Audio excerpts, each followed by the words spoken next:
ಮಹಾರಾಷ್ಟ್ರದ ನಾಗ್ಪುರದಲ್ಲಿಂದು ನಡೆದ ಏಮ್ಸ್ನ 2ನೇ ಘಟಿಕೋತ್ಸವ ಕಾರ್ಯಕ್ರಮದಲ್ಲಿ ರಾಷ್ಟ್ರಪತಿ ದ್ರೌಪದಿ ಮುರ್ಮು ಪಾಲ್ಗೊಂಡಿದ್ದಾರೆ. ಈ ವೇಳೆ ಮಹಾರಾಷ್ಟ್ರ ರಾಜ್ಯಪಾಲ ಶ್ರೀ ಜಿಷ್ಣುದೇವ್ ವರ್ಮಾ, ಮುಖ್ಯಮಂತ್ರಿ ದೇವೇಂದ್ರ ಫಡ್ನವೀಸ್ ಸೇರಿದಂತೆ ಅನೇಕ ಗಣ್ಯರು ಉಪಸ್ಥಿತರಿದ್ದರು. ಬಳಿಕ ಘಟಿಕೋತ್ಸವ ಉದ್ದೇಶಿಸಿ ರಾಷ್ಟ್ರಪತಿ, ಪದವಿ ಪಡೆದ ಅದರಲ್ಲೂ ವಿದ್ಯಾರ್ಥಿನಿಯರಿಗೆ ವಿಶೇಷವಾಗಿ ಅಭಿನಂದನೆ ಸಲ್ಲಿಸುತ್ತೇನೆ. ಇಂದು ಕೇವಲ ಏಮ್ಸ್ ಅಷ್ಟೇ ಅಲ್ಲದೆ ಐಐಟಿ, ಟ್ರಿಪಲ್ ಐಟಿ, ಐಐಎಎಂ, ಎಂಜಿನಿಯರಿಂಗ್ ಮತ್ತು ಕಾನೂನು ಸಂಸ್ಥೆಗಳು ಸೇರಿದಂತೆ ಯಾವುದೇ ಶಿಕ್ಷಣ ಸಂಸ್ಥೆಗಳಲ್ಲಿಂದು ದೇಶಾದ್ಯಂತ ಭಾರೀ ಪರಿವರ್ತನೆ ಕಂಡುಬರುತ್ತಿದೆ.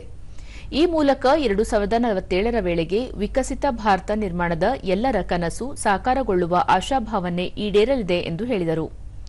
ಪರಿಶ್ರಮ, ಬದ್ಧತೆ, ನಿರಂತರ ಅಧ್ಯಯನದಿಂದ ಇಂದು ಶಿಕ್ಷಣವನ್ನು ಪೂರೈಸಿರುವ ತಾವು ಮುಂದೆ ಹೊಸ ಪಯಣವನ್ನು ಆರಂಭಿಸಲಿದ್ದೀರಿ. ಮಾನವ ಜೀವನ ಮತ್ತು ಸಮಾಜದ ಏಳಿಗೆಗೆ ನಿಮ್ಮ ಸೇವೆ ಸೇರಿಕೊಂಡಿದೆ.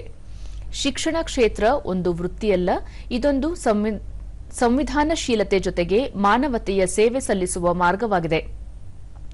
ಕೇವಲ ರೋಗಗಳನ್ನು ಗುಣಪಡಿಸುವುದಷ್ಟೇ ಅಲ್ಲದೆ ವ್ಯಕ್ತಿಯ ಮನಸ್ಸಿನಲ್ಲಿ ಆಶಾಭಾವನೆ ಮೂಡಿಸುವ ಉದ್ದೇಶ ನಿಮ್ಮದಾಗಬೇಕು ಎಂದರು.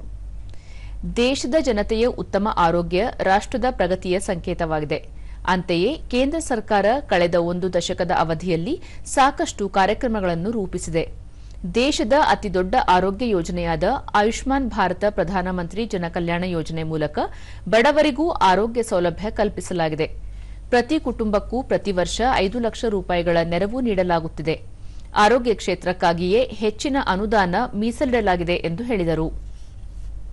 चिकित्सा, शिक्षा, अनुसंधान और उत्कृष्ट स्वास्थ्य सेवा के एक प्रमुख केंद्र के रूप में अपनी पहचान स्थापित की. ऐसे प्रतिष्ठित संस्थान में शिक्षा प्राप्त करना अपने आप में गौरव की बात है.